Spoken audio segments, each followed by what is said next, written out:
Oui, sur YouTube, je vois que l'argent et la concurrence mener à bien cette plateforme. Et à défaut de me répéter, ce sont deux choses que je n'aime pas. J'ai fait une dépression quand j'ai commencé à exploser sur YouTube. Gagner autant d'abonnés, avoir cette pression, ce pouvoir en fait de faire changer des mentalités, je vous avoue, ça m'a rendu fou. Comment une personne comme moi peut influencer les gens? Comment une personne comme moi peut vous dire qui est bien ou qui est mauvais? Je critique le contenu et pas la personne.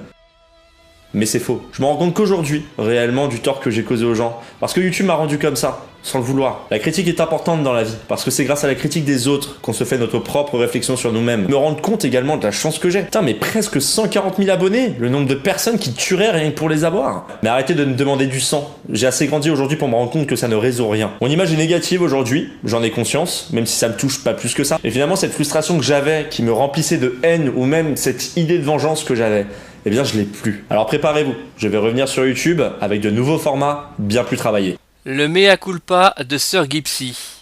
Est-il sincère ou pas? J'ai regardé sa dernière vidéo Sir Gipsy, l'analyse non constructive, et ce garçon m'étonnera toujours. Puisque pour moi, personnellement, dans cette vidéo, il se présente comme une victime, il dit que c'est la faute de YouTube s'il a été haineux, ordurier, méchant, critique, sanguin, etc. S'il a balancé la salière sur plein de gens, c'est la faute de YouTube. Je suis désolé, mon pote, sur Gipsy, YouTube t'a jamais téléphoné un jour quand tu sortais de ton lit en te disant ouais, ça serait bien que tu fasses une chaîne sur YouTube et que tu défonces tout le monde, ou une partie de personnes que tu n'aimes pas. Non, la faute elle est sur toi.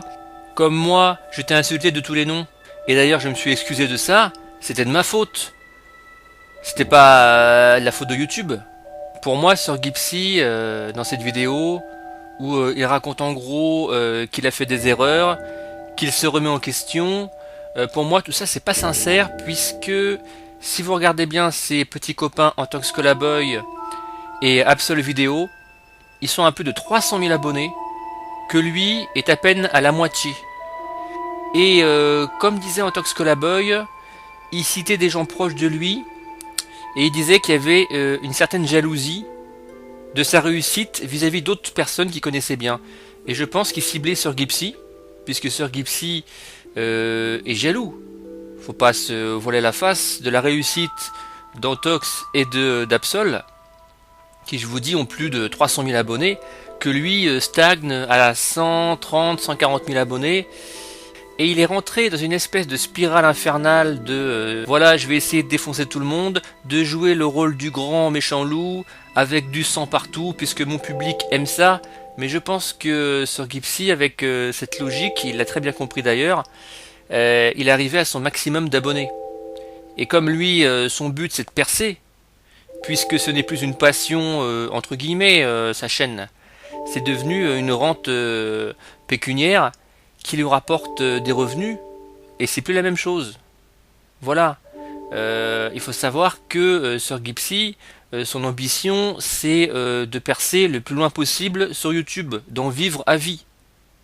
Et ça, il l'a bien compris. Donc il s'est dit, pour reconquérir une partie de mes abonnés, et surtout en récupérer un peu partout, surtout chez Antox Skolaboy, je vais essayer de faire le gentil garçon, de mieux travailler mes vidéos. J'ai embauché quelqu'un, voilà, qui monte mes vidéos, puisqu'Antox Skolaboy fait ça très bien et que Gipsy est un peu à la ramasse là-dessus. Il a embauché quelqu'un, donc il a vraiment investi pour y arriver, et on lui a sûrement conseillé de se calmer. Et effectivement, il le dit très bien, il ne supportait pas la critique. Pour lui, la critique, il strike. Voilà, il strikait. Il cherchait pas à comprendre, il a striké énormément de petites chaînes insignifiantes qui n'avaient pratiquement aucune répercussion, mais dès qu'on touchait à son ego, c'était plus fort que lui, il fallait qu'il défonce.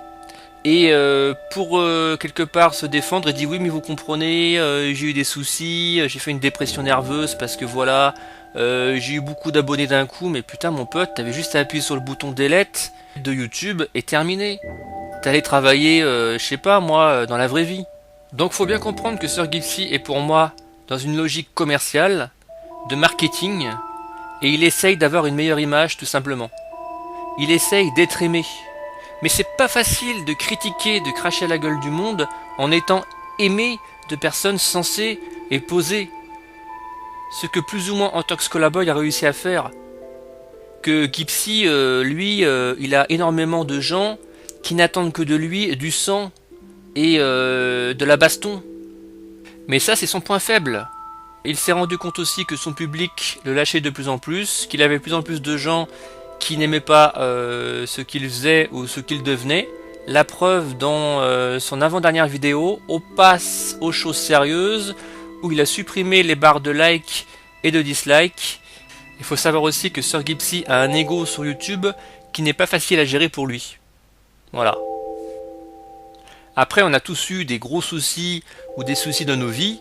Moi, personnellement, j'ai jamais pris ça pour excuse. Voilà, si je suis un gros con, je suis un gros con, je le dis, je reconnais mes fautes, mais je mets pas la faute sur les autres.